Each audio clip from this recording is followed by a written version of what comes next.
Hi, my name is Regina Polade. I'm the Diabetes Care and Education Specialist, and I'm here with Laura Selby. And this week we're going to be talking about portion sizes and how they have increased over the years. Laura, can you give us some input on that? Sure. So one of the things I think that we both would recognize is over the past probably 20 or 30 years about how we're marketed with our food. So for instance, if you look at a bagel, how much larger is a bagel today versus what it was 20, 30 years ago.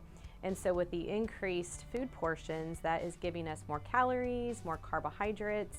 And when you're trying to control your blood sugars, those are some things that you want to know what's in your food, right? Yeah. So you want to really look at the portion size as one way that you can adjust that carbohydrate intake, or maybe even that calorie or fat intake, and sodium for that matter too, is just adjusting the portion. So it's kind of like what our eyes are used to seeing. So one way we can adjust that is simply by using a smaller plate. I've heard people talk about that. And yes. you'd be surprised at how much calories and carbohydrates you can decrease just simply by using a smaller plate, because it's really what our eyes see and what we're understanding how much food we're taking in based on what's on our plate. So we are providing you with some samples and comparisons between the same food portion on a 9-inch plate versus that food portion on a 10-inch plate. And we're providing them with some side-by-side comparisons so you can see the difference.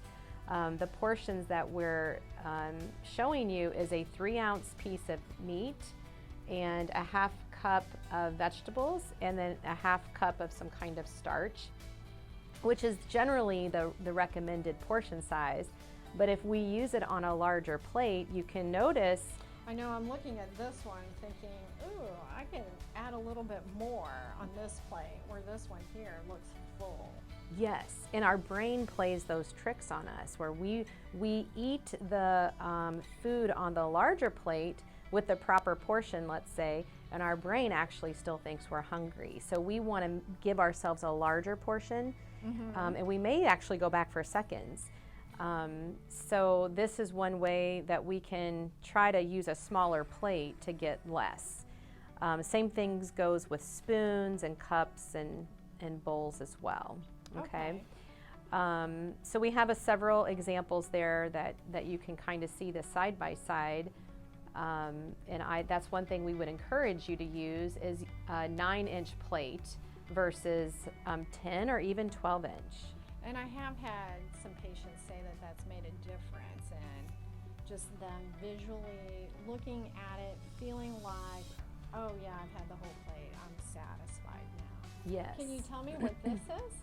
Yes, so now this is an example of some apples, and it kind of goes back into the bagel example as to what we're used to now seeing as a size of something. So you go in the grocery store, and can't you relate seeing these really big apples? Yeah, and I feel like I need to get my money's worth, so I grabbed this big one.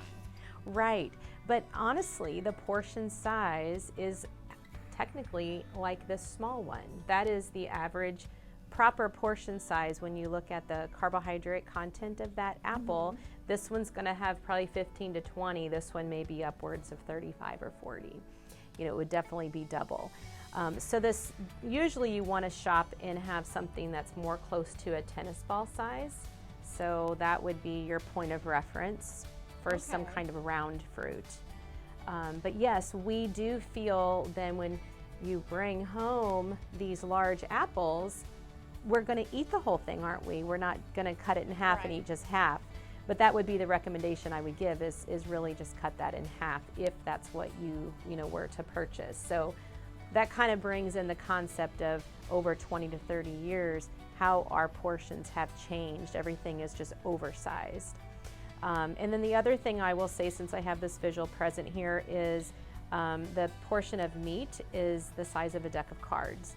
So you'll notice on the plate examples that we provided, those meats, would be about 3 ounces. Okay, so that is another portion control visual aid that you can use for our meat. Thank you. I'm hoping that this certainly helps people as they move forward. Thank you.